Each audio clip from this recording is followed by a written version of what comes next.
Ibara amama ibara baba imuna la kwenzo ni gango na yata kapata sangoti eti pekoti be kombiteso titongana ala kinanga ti kobe zasi kobe anzer na yangatala asangoti na molongoni ibasombeni kapa ti gbungoli a bagigi ngbena ye na bikwa okosu na yangoti gbia na gbeleti gbia ti kodro professeur Faustin Archange Touadéra akapaso a mulege na awaporoso ngana ala sukwe aike nango bia tikodo siseti be Afrika tikiri ti guli na ndo pekoti sungombe ti so a irini na yangati amuzu atene accord de paix APPR RCA itati wago singa senfura anga aike fatene inandoni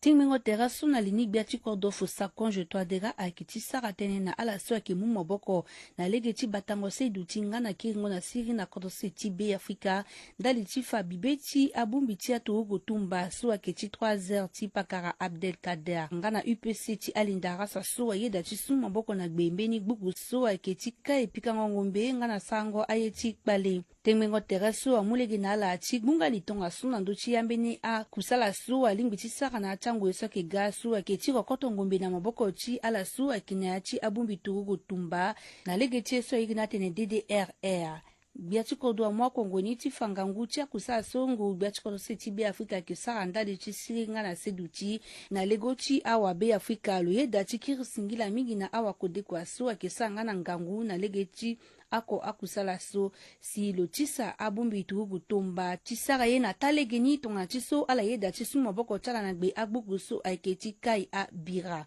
efanala so na tereti biati kordona titi mingo tereso awa kodekwa so akesa kusala tenetiki ngona siri ngana seduti na tiko siti be Afrika na tereta la kojo binek bia Felix Molowa binek bia so abateneti kokotongo ngombe Willy Biro Sako binek bia so abateneti turugu Claude Ramo Biro binek bia so abateneti agene yapakara Sylvie notefe baipotemo na binek bia wainda kubuchi yang bochi bia Obed Namsio binek bia so kinga wawangu na ndoteneti sango wayanga ti biati kodo Albert ya loke mokbem a mokonzi ji abumbi ti pulusu nga na ti gendarmerie nga ala so aketonga na a chef traditionnel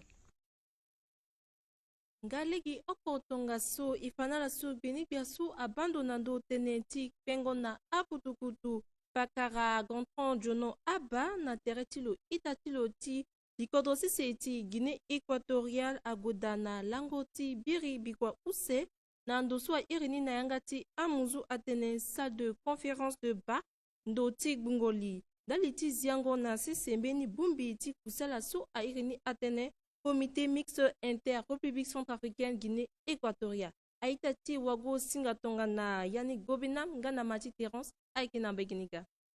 ndati timingo tereso aiketi tenaza na sese mbeni kundu sosi ya bumbi ala sosi ya kena kodo ti be Afrika ngana kodo ti Guinée équatoriale ti tenala sara kusala mingi ndali ti sungo mboko na gbeti meni mbeti ti mango tereso si aikesandi kusala mingi ndali ti yongo akumba na leti ngunga na yati ala para na ti tene a sara ni mbri na port ti mbata biome biaso abatene ti yongo azu na kutukutu mangoko na la para na sikingo na yati kapa ti timingo tereso na pekoti accord de coopération so ici na Malabo asara laso nziako na ndambo kozo ukarango tereti la iwara laso na bongige kozo reunion teti laso ake technique tite izana sisi yesa retene comité mix technique a comité so usi admubi aka comité mix titene à la suivre accord de coopération so signé na domaine du transport maritime terrestre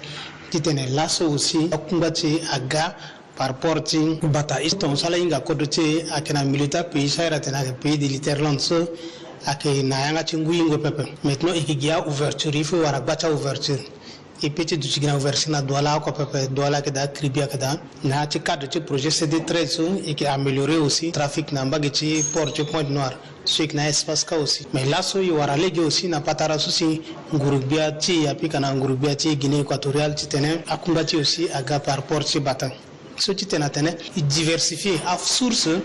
qui ravitaillement du code doté mais opportunité ni a egitane importer pepe ya kamu opportunité na opérateur économique ti a transporter ti tene ala aussi ala exporter kunga na bagicha code na Guinée équatoriale à Gabon parce que Guinée équatoriale a aidé à construire une côte à port sec na frontière Ndoroti Gamonamba Gechege frontière du Cameroun Ghana frontière du Gabon donc là il peut aussi tenir exporter à Kodoche il peut muito na Kososo igoi kaka parce que la ka fa ka mingi pepe be aka yeso si ade Ghana mosoro mingi il peut tenir imwa otoro igoi kaka imwa bagara imwa tabananga sa igoi kaka parce que kangiri na kengangu aka permettre na Kodoche aussi tenir créer certaines richesses à Ghana valeur ajoutée dans notre balance commerciale et na pokoti réunion technique sur ça la société neiza équipe son assise à la façon à la que boulitala à la que zana c'est une feuille de route et puis na ben chronogramme qui travaille qui tenait iko imu pokoni c'est mise en œuvre ta accord so aga tatene.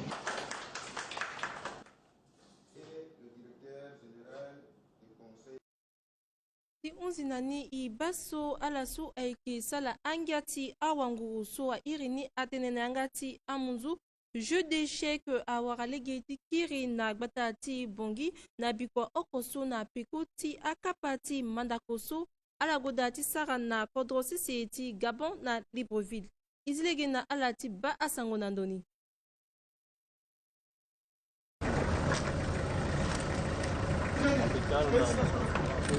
Singira mingi ngia sibeti me mingi teneti so si joueur d'échecs so a sigigi ibaso avec la nationale pardon la sigigi so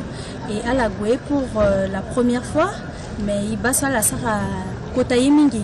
à la wara elo chala kono et puis na popoti à 10 premiers à la faire partir donc c'est-à-dire sur 9 matchs qu'ils ont joué sur 9 matchs sur la joué à la Sara 6 victoires et puis à la Sara 3 défaites donc il bat au Centrafrique à Sara Kota Pimbaye Mingi donc Ngia Sibeti Mingi compétition a commencé le 15 6 mois qui est d'assaut le 15 mai et puis on a le 24 mai à regrouper à pays au Méné c'est-à-dire qu'il y a Côte d'Ivoire et qu'il y a Guinée et qu'il y a Tchad et qu'il y a Centrafrique et qu'il y a Gabon. Donc,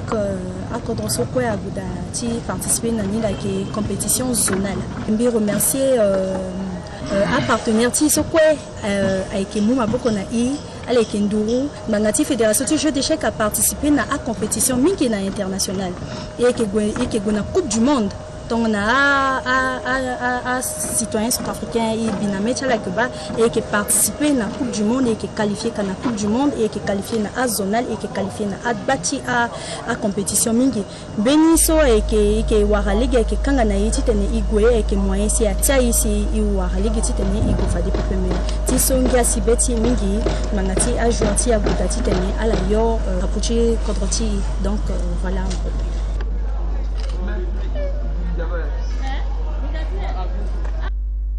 Baba mama aikegi nanduti sangususi asangoti a kondani ikiri singila na ala sokwe aduchinduru na tereti limontala singila na ikwe alangmanzoni.